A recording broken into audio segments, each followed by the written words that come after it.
So without any further ado, we have Anna Mees from Bowls Canada joining us today. Welcome to the show, Anna. Thanks, Mike and Daryl. It's great to be here. I'm super excited to chat with you guys. Fan of the show, so I've got little fan nerves going on, but it's going to be great. Anna, we are so happy to have you on. Anytime we can get someone from BCB to come on and talk a little bit about what BCB does and some of the programs and stuff that go out, it's fantastic. And for just a disclaimer, she is my boss. So if anybody sees a posting go up for a national youth and development coach in the next week, you know why. All right. Things didn't go well then, Daryl. That's right. I don't know, Daryl. I think I'm the one who needs to be nervous here because now, the situation is reversed here and you're in control. And I'm That's like, true. oh, no.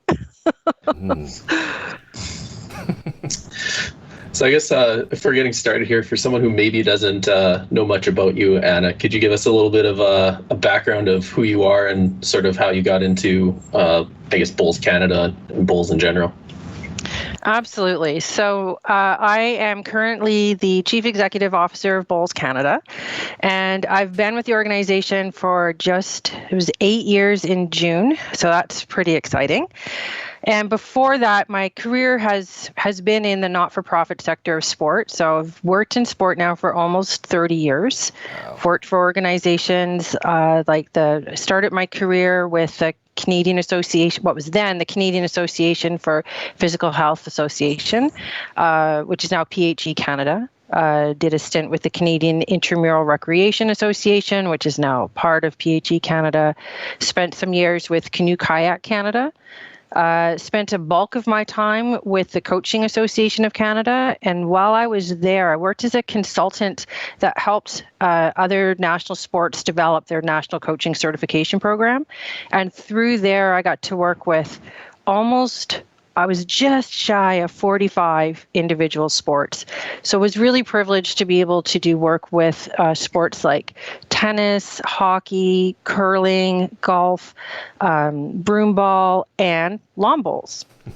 So when I saw the job ad come up for lawn bowls, I was so intrigued.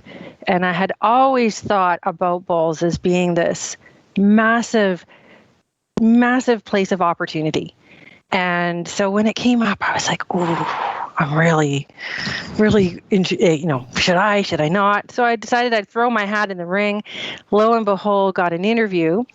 And when I walked away from the interview, I so vividly remember going home and talking to my husband and going, "I really want this job. This just sounds like such an exciting such an exciting opportunity to grow, and I really want to be a part of it."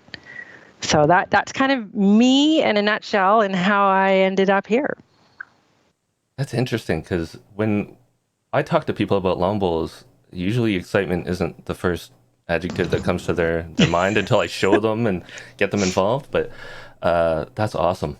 That's I actually had no idea that you were involved in so many other sports. I knew parts of your journey to bowls, but that's a lot of sports to actually have at least a finger in and be touching on. Yeah, it's been quite a journey, and I really feel that working in sport is a privilege, and I've really it's a privilege, and it's also a place of constant learning, and that I think is what's so great about it, and the opportunity to work with so many awesome people like yourselves. So yeah, no, bowls for me was always an exciting opportunity. And that, to me, right from the get-go, was what drew me to this position. So I've got a big question for you that a lot of people ask, and even ask me, because I say, I'm a coach for Bowls Canada. What does Bowls Canada, BCB, do for bowlers and bowls clubs in Canada? Great question. Essentially, so Bowls Canada is the national sport organization for lawn bowling in Canada. So what that means is that we are the recognized sport by the national, provincial, territorial, and local governments in the country. And really our job at the highest level, our job is working to advance the sport of bowls in Canada. And what that looks like at the local level for the local club is that Bowls Canada is essentially a hub of development. So, and a hub of communication. So we work to do things like connecting the community through vehicles like our website, through our e-newsletter, This Week in Bowls. If you're not subscribed to that, go to bowlscanada.com and there's a subscribe button for This Week in Bowls. We look to share best stories and connect the nation coast to coast, right? Canada is such a huge country, and as a result, we have challenges that other than the US, a lot of countries don't have.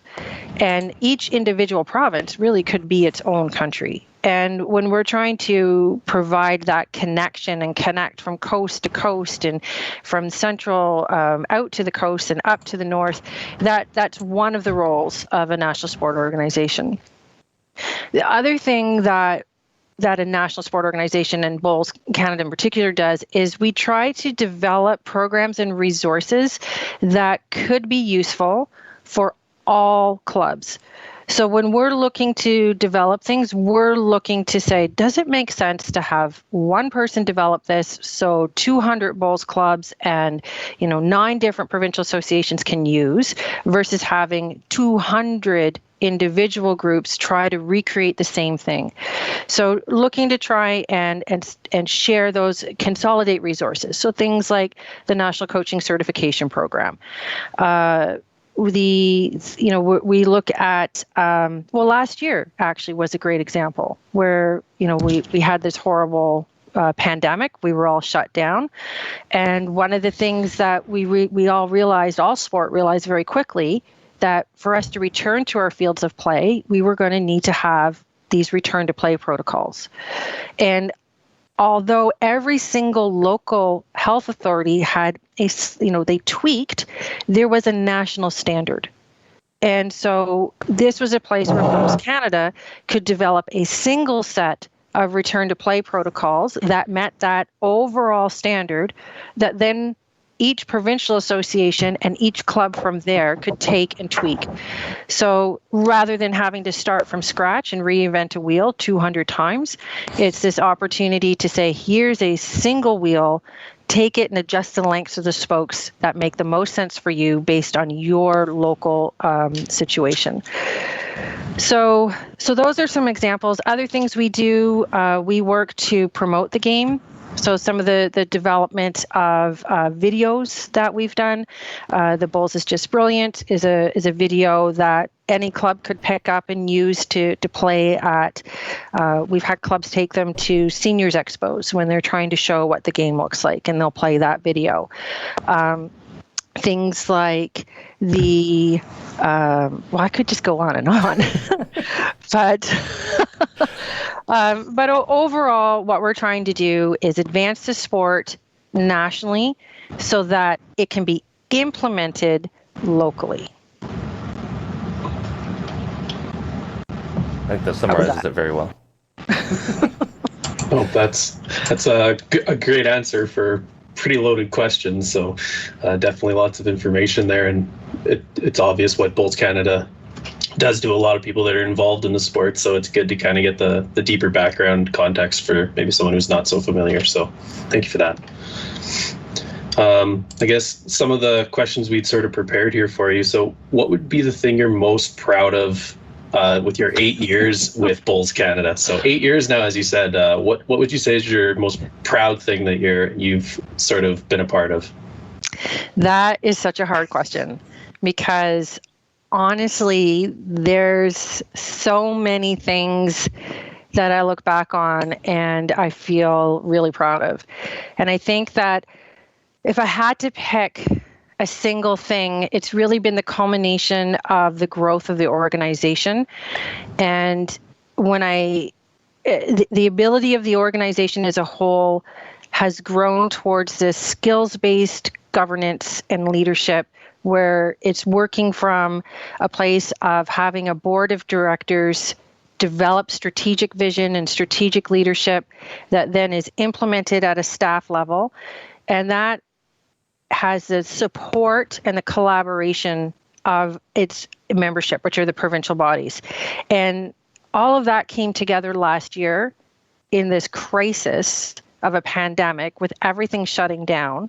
And the fact that, we were able to get through this pandemic by supporting our members and their members to the best of our ability, relatively in good financial shape, meant that all of those years of the organization coming together to be an efficient and effective body all culminated in our survival of the pandemic last year. And not only of our ability to survive it, but our ability to pivot and to do things that to reach out and support our clubs. So we were able to do 2 really big research studies that helped us better understand the state of the nation with respect to our bowls clubs. And out of that came things, bowls clubs telling us, we know we need to be connecting virtually, but we don't know how. We don't have the tools and the technology. And so our communications coordinator, Casey Donnelly, said, I'm going to make a series of video tutorials. And out of that came essentially what we're calling the Club Engagement Kit, which you can find on our website, bowlscanada.com, under Club Development, Programs and Resources, where she put together, how do you use Facebook? How can you use a tool like Google to reach out and collaborate with your people? How can you make sure that, what are some ideas, virtual ideas for connecting with your community? And that all, having that all come together, having Jake, our Bowls development manager, sit back and say, okay, we're going to pivot into fundraising. We're in a revenue crisis, so we're going to really relook at that. And his ability to just pivot in that way was so exciting.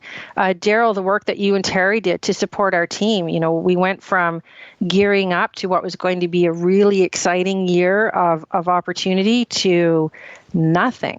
Not only no competition, but for the majority, no bowling.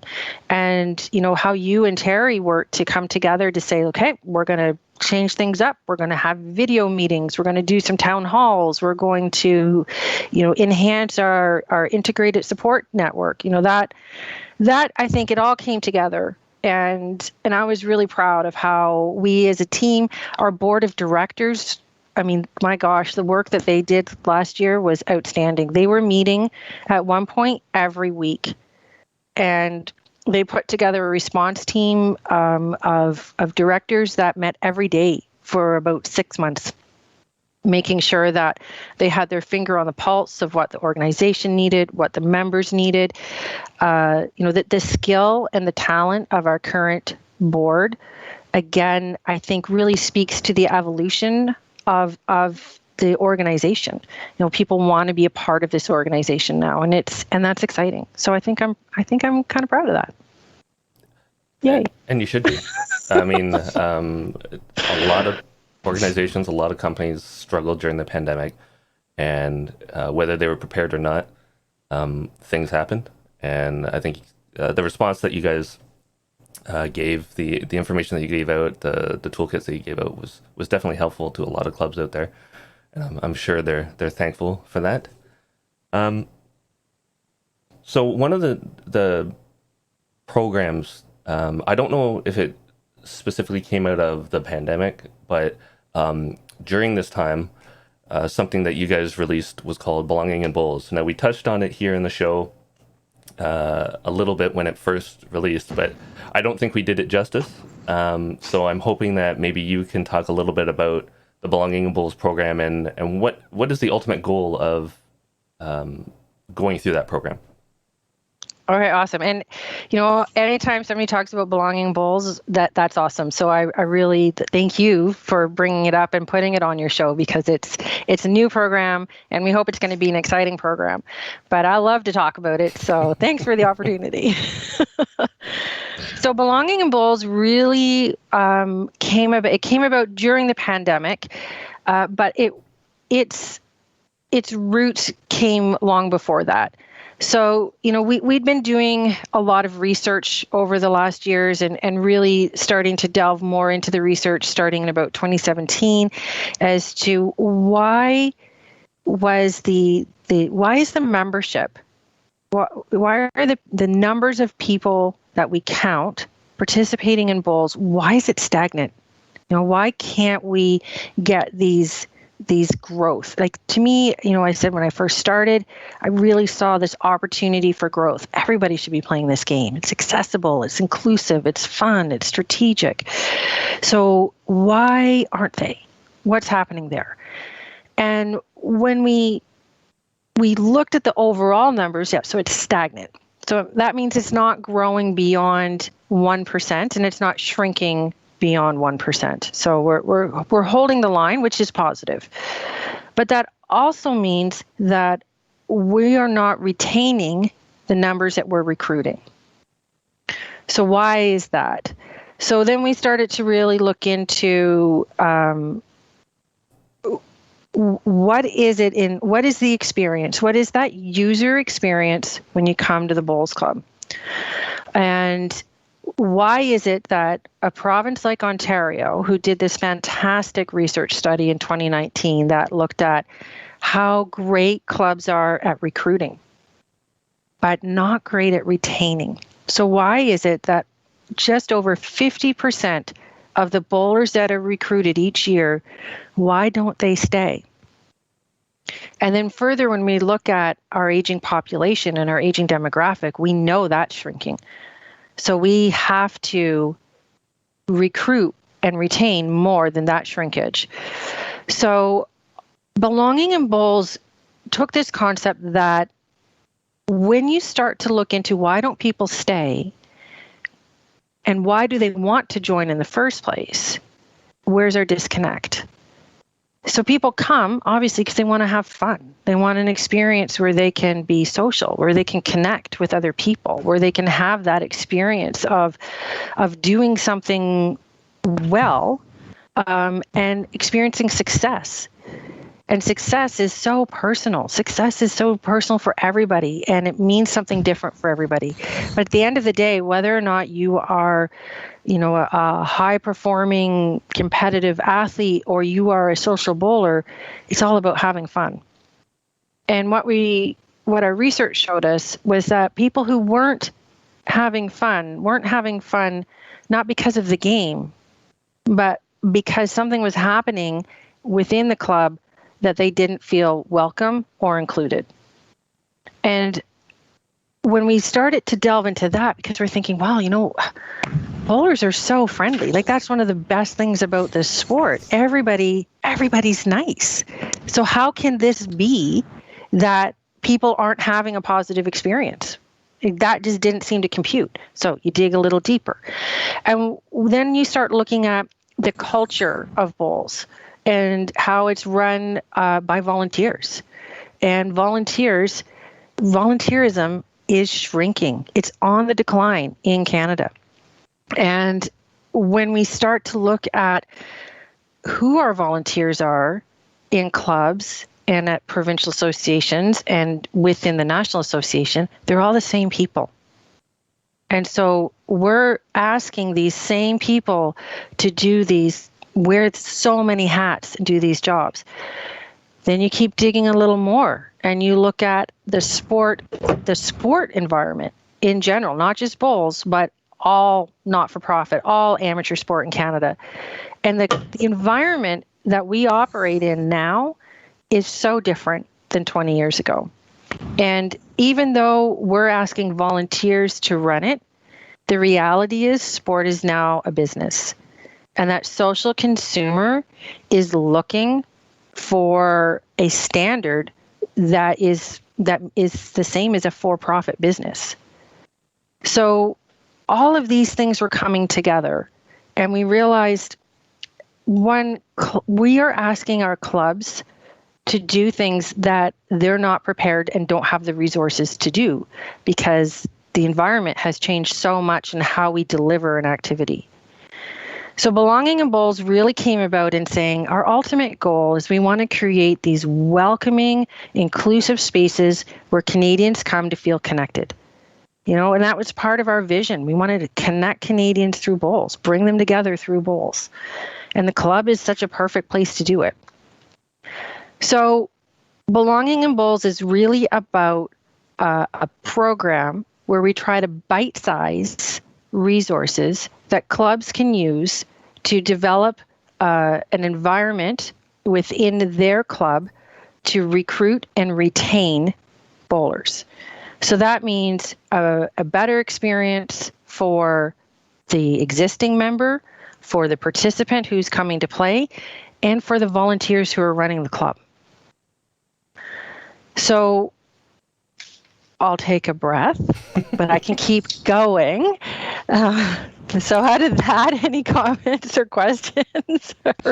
That's a good explanation. Like as Daryl sort of saying, we probably didn't do it justice the first time we covered it on the show, because when you read the document from an outside perspective, it's a little intimidating, honestly, to fully digest it, fully understand what it's truly saying. So having your explanation there where you're elaborating on exactly what the program is, why it's there, and what it's kind of trying to help with, that's quite helpful, because again, it was a little bit confusing the first time I read it, but now getting a little bit more background, it helps me understand it definitely a lot better. So thanks for that. That's a good explanation. Yeah, awesome. I'm so glad for that. And one of the things, we knew it was going to be overwhelming, right? Like it just, the complexity of the environment in which we're trying to work with is so complex. Like there's so many moving parts. So how do you break it down? And especially when you know that volunteers are implementing this and that volunteers are already stretched. And you know what? They joined the club because they wanted to bowl, not necessarily because they wanted to work. So the thing that's fun about Belonging in Bowls is that it is bite-sized. So it looks overwhelming when you first look at it. But the idea is that by having that foundation on which everything works, which is the Safe Sport Foundation, because ultimately we want that welcoming, inclusive, and safe environment for everybody. And that's divided into bite-sized pieces for clubs to work through. And if on the belonginginbowls.ca, belonginginbowls.ca website, there's a catalog. And if you download the catalog, it actually steps you through. There's 3 different steps. And within each step, there's bite-sized pieces of how you can go through the program. But I think what's really exciting about it is that there's a resource to support you every step of the way. So when we're looking at that Safe Sport Foundation, there's a whole Safe Sport kit with all kinds of resources that have been developed for clubs that will help you achieve this. When we start looking at the 4 pillars, where we're looking at accessibility, club development, marketing and communication, and diversity and inclusion, we picked those pillars after, this was Jake, our Bowls development manager, Jake Shuknek, did extensive research for 18 months, 2 years, worked with organizations like Bowls New Zealand, Bowls Australia, Bowls England, looked at the Club Matters, Club Sport Excellence, all kinds of different programs that were out there to identify what are the pillars that make a successful sport club. And those are common. Doesn't matter if we're lawn bowls or we're curling or we're broom ball, those pillars are common. And so then from there, we start to look at, well, what are some of those common resources that you need? The club development is really about the governance piece. Do you have the policies and the training available for the people you want to lead your club? When we look at the communications and the marketing, and we want to get into, are you marketing to the group you actually want to attract? And is the group you want to attract and the tools that you're using to market, do those match? When we look into the accessibility piece, Bowls is so accessible. There's a huge market out there of programs that we could be running. What does that look like in a club? And then the diversity and inclusion, we just need to look at the news of the last few weeks and to know how important that is. But that is not easy, and so again, it's about providing resources. So Belonging in Bowls is really about a national brand with a national marketing and communication piece that's going to drive Canadians to clubs that are welcoming and inclusive, and that it's going to support clubs with the tools and the resources to be that product that we all know we can be. I think that's excellent. I'm going to quickly pivot to the chat here. SLBC, I think that's Sydney Lumberland Club. It says, I love the website. Suggestions. Have a suggestion box on the homepage. Consider having more admin templates like business cards, trifold brochures, and poster examples, and checklists for garage sales. Just thought I'd give you that feedback from chat. That's awesome. So we do have a number of resources and templates that are already on the site in the members only section. So we launched a new website in the last year. And one of the things that we wanted to provide was a place where we could store things like templates and resources and checklists. And so in order to access the members only, a club needs to contact their provincial association to get their province's login information. And then once you get in there, there's a ton of stuff.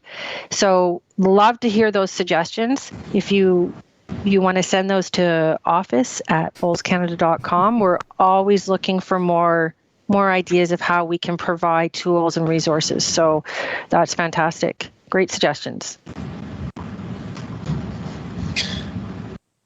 I guess if we're just pivoting, gonna throw some different stuff out there. I guess recently we had a After Dark discussion about the North American Challenge. We've discussed it a fair bit on our channel here recently, and one of the things that's been talked about is reworking that format, potentially changing up the North American Challenge. So I was wondering, from a Bowls Canada's perspective, has there been sort of some background work being done on that? Is that something that's being discussed, or what's sort of happening with the North American Challenge there? Yeah, great question. The North American Challenge is so important to Canada. You know, that relationship that we have with Bowls USA, that competition is such a great and important part of our culture. And the opportunity that it provides to us is something that we value highly. That being said, there's a recognition that the current format isn't necessarily working for us. On the Canadian side. So recognizing that it is an important piece of the puzzle for us and for Bowls USA, what we've done is we're actually working on putting together a task force of some representatives from Canada and some representatives from the US, representatives who are made up of coaches, coach, an athlete, an administrator, and a high performance rep. Are going to come together in the next, hopefully, 2 to 3 weeks. We've been working on trying to find a date for like 6 weeks that works for everybody to discuss what our different options are. And at the same time, recognize that World Bowls, our international federation, has just undergone and put out some new ideas for their international competition format. So then how does that change the landscape for us, for Canada, and for the US? And then look at what do we need these competitions to do for our respective programs. So Canada is a Commonwealth country, so we have that extra competition opportunity of going to the Commonwealth Games. The US is not, so they don't have that opportunity. The US has the US Open. We do not yet have a Canadian Open. So it's then trying to look at what is the purpose of this event for the two programs, making sure it's a meaningful competition so that whoever's there to participate is getting something out of it. It's not just about winning. You know, it's about how is the competition serving you as an athlete, serving you as a coach, serving a program in general. So, you know, we look at the last couple of NACs that we've gone to, 2016 when we hosted in Vancouver, and 2018 when the US hosted in California. And you know, we recognize that our athletes don't have a lot of international opportunity. So if you're a developing athlete, you really don't get a place to play internationally through a team environment until you get selected to a big event. And that means we're not adequately preparing those athletes. So the NAC for us is this fantastic opportunity to develop that team play, to look at that first taste of international competition, to recognize that, yeah, you are going to lose. And part of being a talented high performance athlete is the resilience to come back from that, and to recognize that it's a loss, but it was also a learning opportunity. So what did you take from that and move forward? The 2018 NAC, we used it as an opportunity to certify our coach, Derek Dillon, to become the first certified performance coach. So that was really exciting for us. So as we move forward with this, the NAC has so much opportunity for us, for both nations. It has to be a pivotal piece of our respective high performance programs.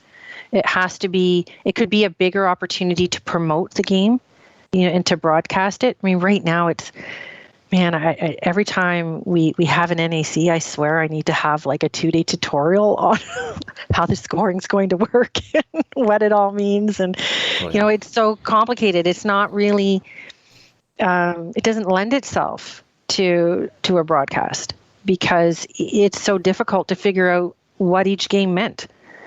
So I think there's places to grow, and I believe that doing this collaboratively, the two nations together. I mean, it was an event that came together collaboratively, and so when it grows again, it needs to grow collaboratively again.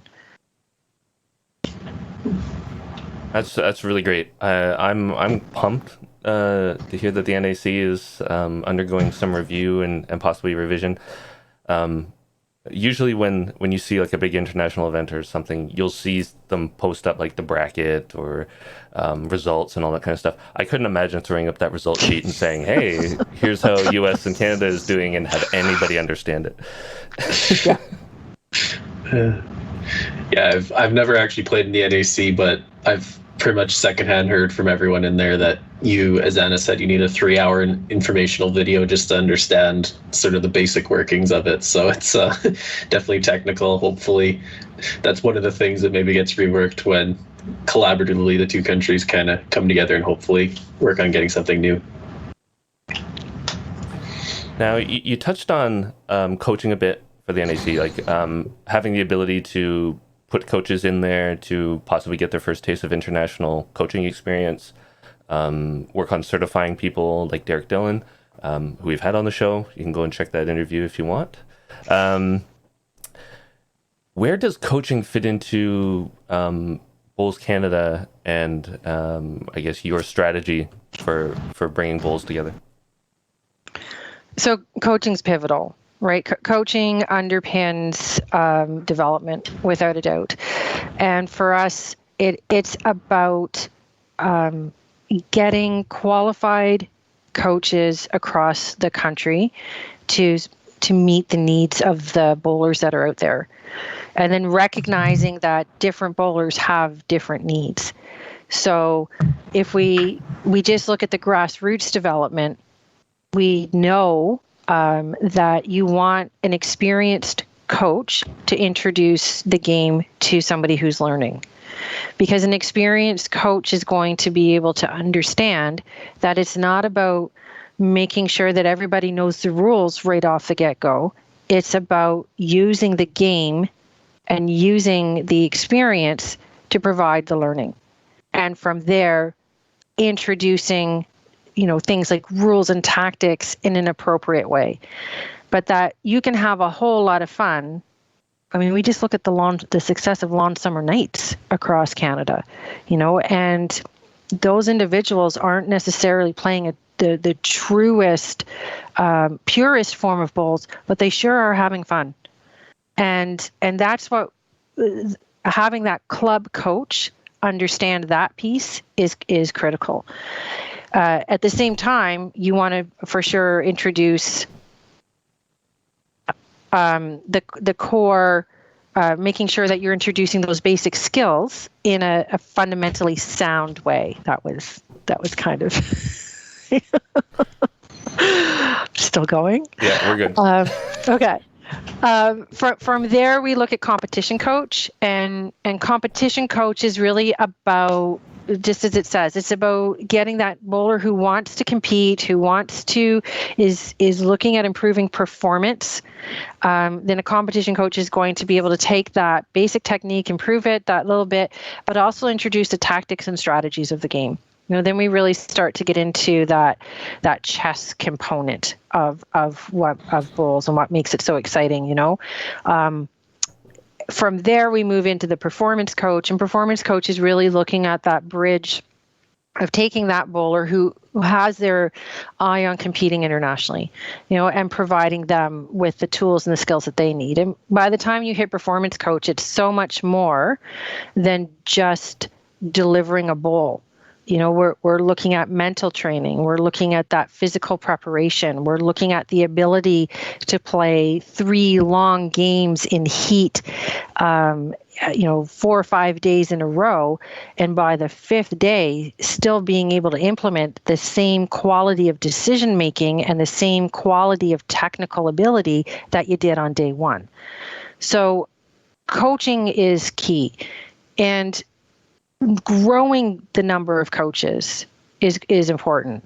So I think that, hiring you and hiring Terry Scott as national coaches was sort of our first piece of the coaching equation. In addition to obviously supporting the national coaching certification program is a constant piece of our puzzle. From there, we looked at, so we got you and we got Terry in place, but that's 2. You're in Ontario, Terry's in New Zealand working with coaches or working with his athletes virtually, only being able to come to Canada once a year, working with athletes at an international event. That's not enough. So we need athletes across the country to have that one-on-one interaction as much as possible. So we started the Regional Coaching Network, and we started small because we believe we need to support our coaches and have some resources behind them. So right now we've got 3 regional coaches, one in the East, we've got one in the Prairies, and we've got one on the West Coast. And then Daryl, we have you in Central Canada. But obviously we want to grow this network. Tammy Foster-Vino is working closely with Nova Scotia's provincial coach, Terry O'Neill. And they're looking at, so Tammy's our regional Eastern coach right now.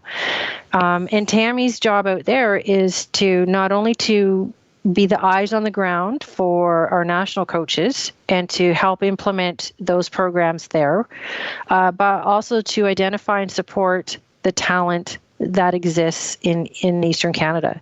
And she does that in collaboration with Terry O'Neill and his group.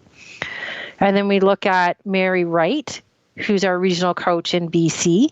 And Mary's job is similar.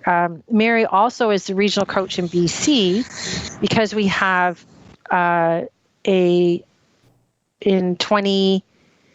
last singles champion, male champion, Michael Young, came out of BC. He's actually working with Mary to be prepared for Champions when it finally we're allowed to participate.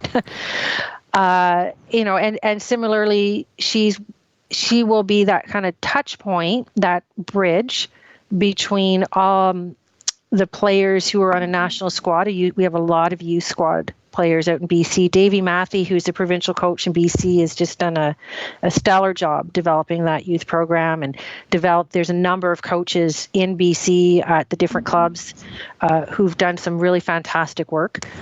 So Mary's job is to provide that bridge to the national program. So it's all about trying to create communication opportunities, increase transparency. Derek Dillon is our 3rd regional coach. He's in Alberta and he's looking after the Prairie region.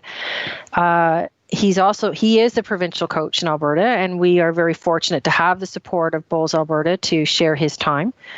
And we're looking at not only helping to support and develop these coaches, but also increase our pool of high performance coaches that could be tapped on to travel internationally. So we have a real, we're looking at, we recognize that we have a real lack of support. We are a small organization, resource-wise. We look at us, and our entire annual budget is about a quarter of what somebody like a Bowls New Zealand's high performance budget is to support coaches. And, so we're not really playing with an equal deck of cards. So we've got to be really canny. We've got to be creative. But I think as Canada, that's something we do well, in being that, those crazy Canucks who find a way to solve the problem. So we're really looking at this regional coaching network is a part of that puzzle. Our goal is to have a regional coach in every province. And then from there, to have a regional coach in our more populous areas, to have a regional coach in every populous area where we have a concentration of clubs, so that we are growing that expertise. And then the regional coach, under the regional coach, there would be a network of club coaches and competition coaches who are working in their respective clubs. So really trying to, it's really like a spider web, when we're trying to connect all of these different threads, all coming to a central hub that is Bowls in Canada as a group. Did that answer the question? I got way off on tangents. Yeah, you answered all our follow-up ones too, I think so. Oh dear, I'm sorry. Yeah, we had a little bit of the follow-up there, but that actually helps a lot, because it does sort of get into what we wanted with, I guess, the spider web, if you're calling that, where you want the regional coaches, maybe each province having a hub or a coaching system sort of in place, because Daryl and me have talked about in the past, like, I'm pursuing my performance coach designation at this point. So it's one of those things where to get a couple performance coaches in each area, club coaches at each club, sort of as you're talking about, it's definitely helpful. And to have the system in place that I know that you guys have put a lot of work into in the last few years, it's definitely very helpful. And I think it's going to be a helpful direction to push things forward going future here. Yeah, I hope so. I mean, we're excited to put out another call for attracting people to the Regional Coach Network again. And I think what's really critical about it is, coaching is not easy. Coaching is hard, and it's a commitment. And it's that recognition of trying to provide enough support for those coaches, because let's face it, we don't have a culture yet in Bowls where you can pay a coach what they're worth for the time that they're putting in. And at some point, I mean, we're all in sport because we love it. None of us are here because we're going to get rich. But at some point, you do need to pay your rent and put food on the table and support your family. And so we've got to carefully balance those things with the requirements of coaching, with the recognition of what we are able to provide in terms of support. But I just think there's so many talented people out there. And Mike, I'm so happy to hear you are pursuing that performance coach program. And I'd like to do a little plug here, because one of the things that we're going to be promoting in the next couple of months is a new program that we're calling a National Team Apprentice Coaching Program. And really from that, the concept is people like yourself who are national team alumni, who have that experience, who have competed, who know the tactics and the strategy, knows what it takes. We want to retain that expertise as coaching and provide support for that group, and say, hey, we can help you pay for courses. Hey, we will connect you with a mentor, and through that, grow that network. So, Mees at bowlscanada.com. Drop me an email, Mike, and we can hook you up. Good to know. I'll definitely have to keep that in mind for the next few months here. I guess we'd sort of talked about it, or you touched on it when you were giving the explanation about sort of the club level like with the Lawn Summer Nights. So one of the questions we'd sort of prepared here was with clubs and associations in Canada being stuck sort of on that traditional way of playing bowls, or as you're saying, the pure way. And there's a lot of new programs that have been coming out, specifically B Cubed in Regina. Saskatoon's got a sort of a beer league, I guess. There's different types of, I guess, smaller, less or more casual types of bowls being played.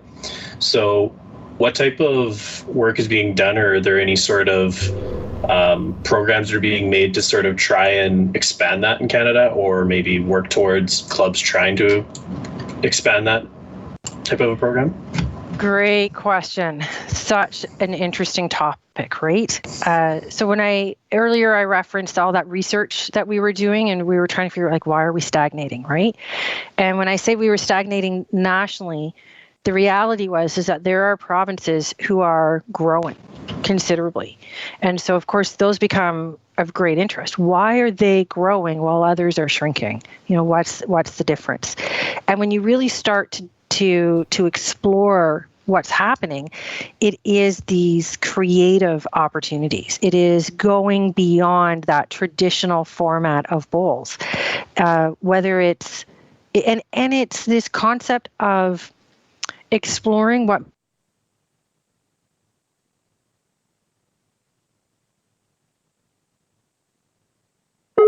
I look like. Am I still there? No, yeah, we froze for a second, but you're good. I was saying to Daryl, I'm out on a farm right now, working from here for the next week as we do some tend to some family business, and we're really, really sensitive to electrical storms. And of course, this is Ontario in the summer, and it's like super hazy. So I'm like, please, no storms today, no storms. But yeah, so you start to look at that exploration, you know, and then we start to look at, okay, the clubs, the provinces that aren't growing, what does that look like? And then you start to see that it's, you know, pretty narrow, the application of bowls.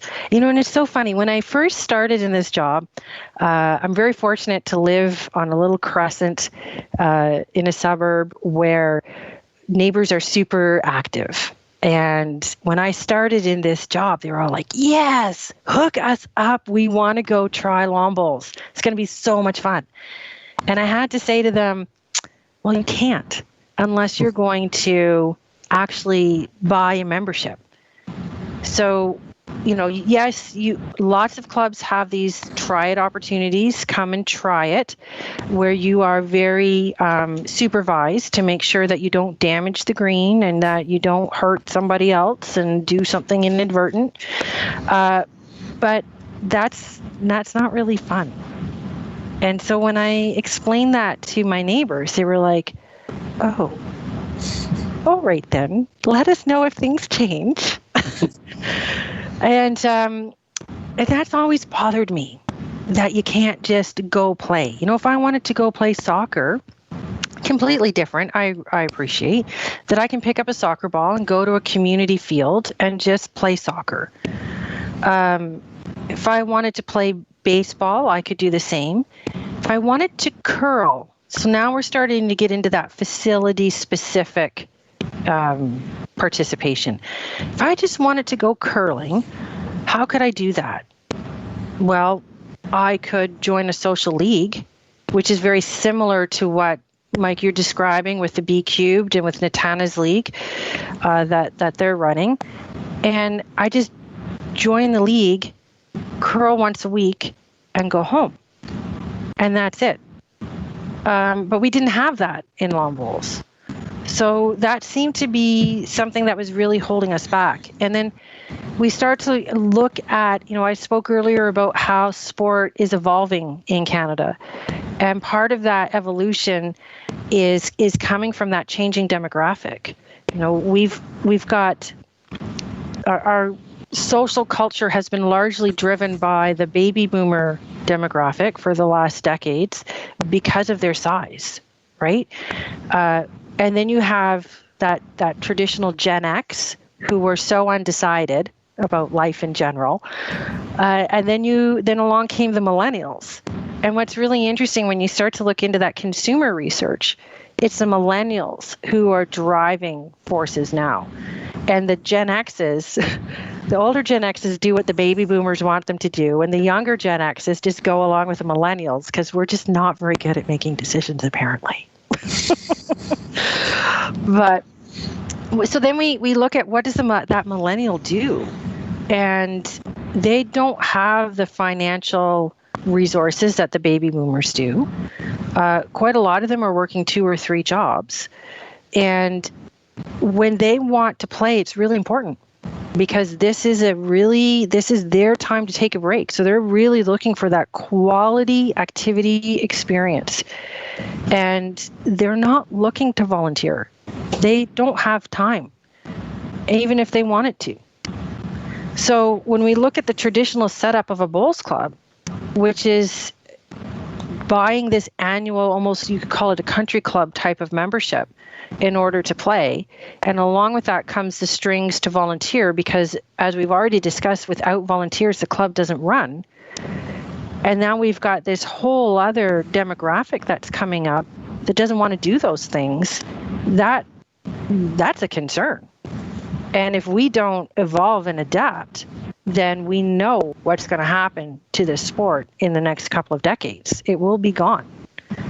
So we have an opportunity now to evolve and adapt. And the pandemic actually really gave us this opportunity to sit back and reflect on what's happening. So that research that we did last year, one of the things that we asked clubs, we were trying to get a sense of, if we can't play at all, what does this mean for clubs? If we can't look after our greens, what is that going to cost the sport to be able to get it back? And so when we were asking all of these questions, and we were also asking, who comes to your club? Because we're also trying to make a case if governments are going to have to pick and choose the activities that relaunch and recover out of this pandemic, they're obviously going to pick ones that are going to have the most social impact for their communities. So we were very concerned about making that case of a social impact. So we asked clubs, how many members do you have, but also how many people come through your gates? Are you doing corporate programs? Are you going out to schools? Are you opening your doors? Do you have the ability to open your doors in the winter to the bridge club or the chess club or knitting clubs? How many Canadians are impacted? And what we found out with, we had over 50% of the clubs in Canada responded to our survey. And of those 50%, they told us a total of 100,000 Canadians are coming through their gates through various programs. And yet when we look at our membership, the members that we actually count, we've got just under 14,000. That's a pretty significant difference, 14,000 to 100,000. And if we're looking at then extrapolating beyond to the clubs that didn't answer, we could probably easily say that there's close to 200,000 Canadians coming through our doors. Now, if we then start to look at what would happen if we provided more opportunities like the Lawn Summer Nights for people just to come play, not to come and be told, that group that doesn't want to compete, that's not interested in that podium pathway.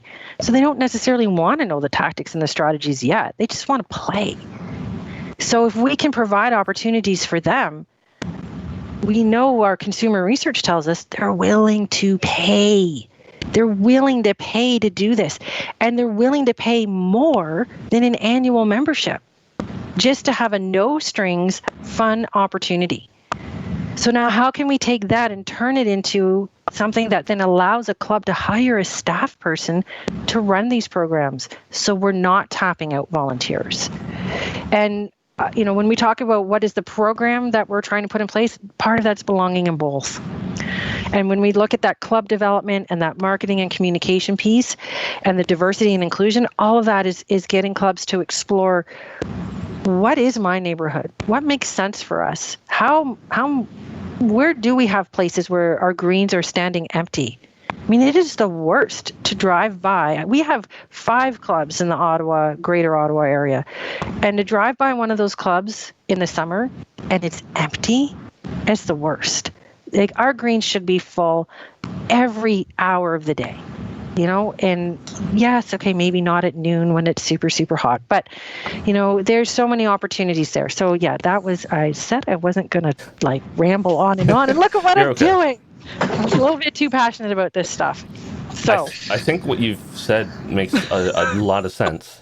I think one of my things that I always talk about is why are greens standing dormant or empty when it's a money-making opportunity? And like you said, a lot of it comes down to volunteers.